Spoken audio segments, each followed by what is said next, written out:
Salam alaikum les jami'an, Allah ta'ala annakum tkounu ala khair ou bikhair. Alors voilà une autre vidéo à propos de la troisième partie de notre premier chapitre qu'on appelle les limites et la continuité. Alors je parle ici de l'image d'un intervalle par une fonction continue. Très bien, comment on va calculer l'image d'un intervalle? Voilà une activité ou bien une illustration graphique pour comprendre les choses. Alors, on a une fonction qui est continue, définie continue, strictement croissante sur un intervalle AB. Donc voilà l'image de A, comme vous voyez ici, l'image de A, c'est f de A. Très bien. Et voilà l'image de B, c'est f de B par cette fonction. Très bien. Alors, tout élément de l'intervalle AB, tout élément entre A et B a pour image par f entre f de A et f de B. C'est pourquoi l'image de n'importe quel élément entre A et B, ça va être entre f de A et f de B. Donc on obtient un nouveau intervalle f de A, f de B. Très bien.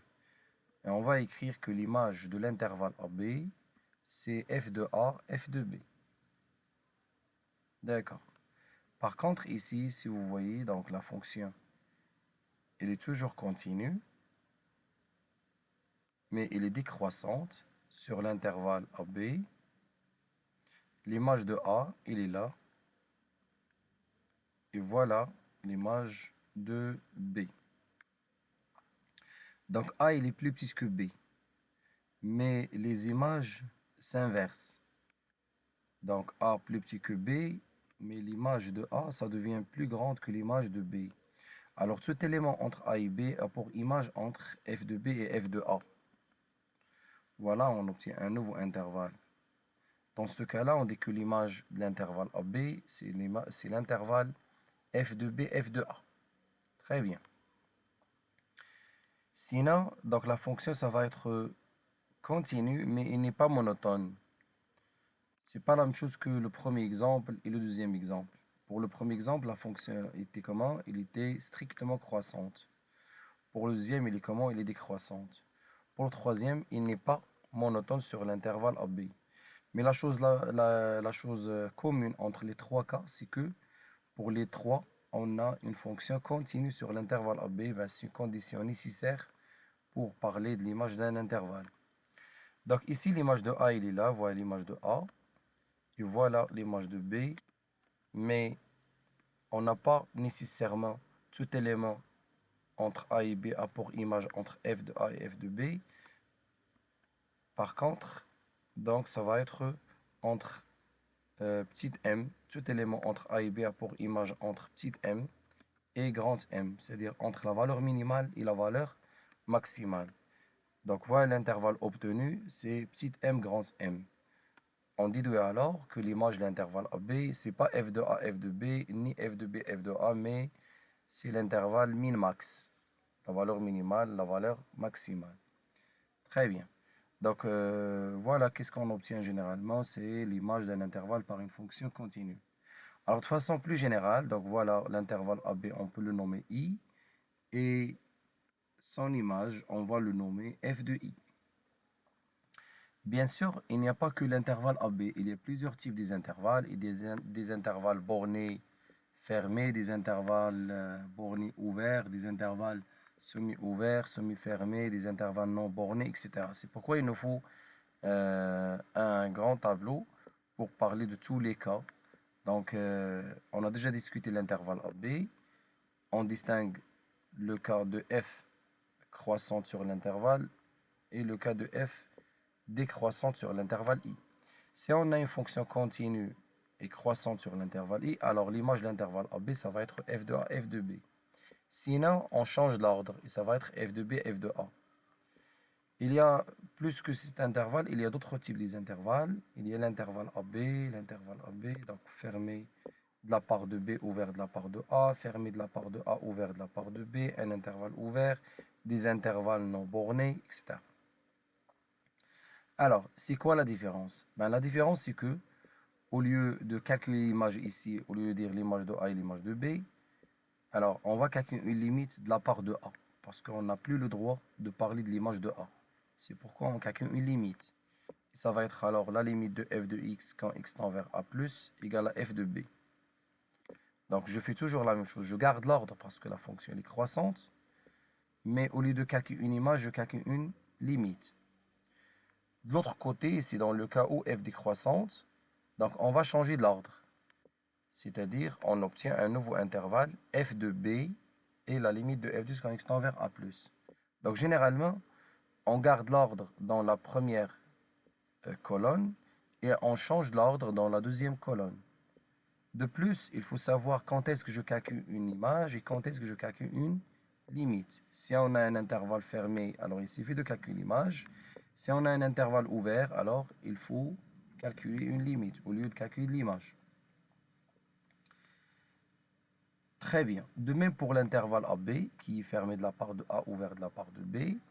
Alors, on obtient f de A et la limite de f de x quand x tend vers B-.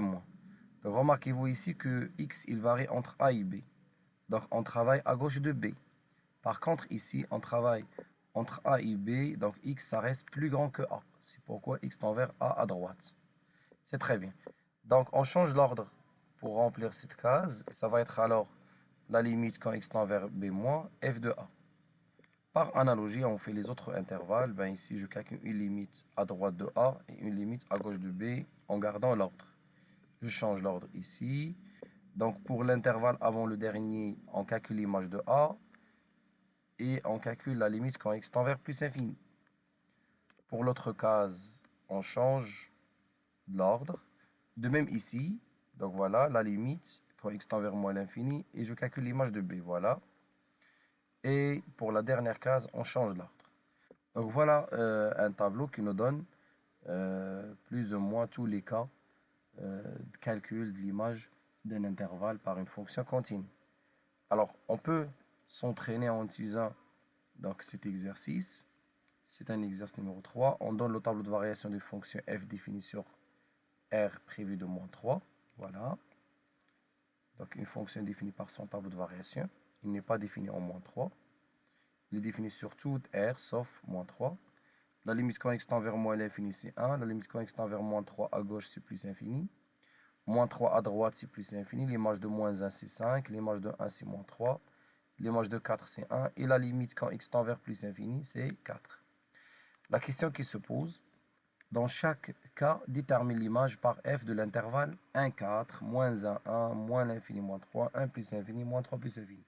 Bah, tout simplement ici, il faut savoir quand est-ce que je calcule l'image, quand est-ce que je calcule une limite, et quand est-ce que je garde l'ordre et quand est-ce que je le change. S'il s'agit d'une fonction croissante, je garde. S'il est décroissante, je change l'ordre. Et si on a un intervalle fermé, je calcule une image. Si on a un intervalle ouvert, je calcule une limite. Par exemple, pour l'image de l'intervalle 1, 4, voilà 1, 4. Donc la fonction elle est croissante sur cet intervalle. Donc l'image de l'intervalle 1, 4, c'est f de 1, f de 4. C'est quoi f de 1? C'est moins 3. Et c'est quoi f de 4? C'est 1. Donc l'image de l'intervalle 1, 4, c'est moins 3, 1. D'accord? Je prends un autre exemple, par exemple l'intervalle 1 plus infini. Donc pour l'intervalle 1 plus infini, l'image de 1, c'est moins 3. Mais la limite, quand x tend vers plus infini, c'est 4. Donc l'image de l'intervalle 1 plus infini, c'est l'intervalle moins 3, 4. Ça va être fermé de la part de moins 3 et ouvert de la part de 4. Pour le dernier exemple, l'intervalle moins 3 plus infini, vous faites attention. Alors, pour l'intervalle moins 3 plus infini, donc c'est un intervalle sur lequel la fonction n'est pas monotone. C'est pourquoi il faut travailler sur des intervalles sur lesquels la fonction est monotone. Et on va dire que l'image de l'intervalle moins 3 plus infini, c'est l'image de l'intervalle moins 3, 1, union l'intervalle 1 plus infini. Donc on va faire intervenir 1, le nombre dans lequel la fonction a changé de la monotonie. Donc l'image de l'intervalle moins 3 plus infini alors, c'est l'image de l'intervalle moins 3, 1, union 1 plus infini. Et je peux calculer facilement l'image de l'intervalle moins 3, 1 et l'image de l'intervalle 1 plus infini et on cherche après l'union des deux résultats. Et ça va être l'intervalle moins 3 plus infini comme une bonne réponse. Très bien. Donc voilà. Donc, salam alaikum. لقاؤنا يتجدد بكم إن شاء الله une autre vidéo avec une autre partie de leçon et avec d'autres exercices d'application. Donc, bien sûr, donc après de terminer le chapitre, on va faire une série globale pour bien maîtriser les notions de ce chapitre. Salam alaikum.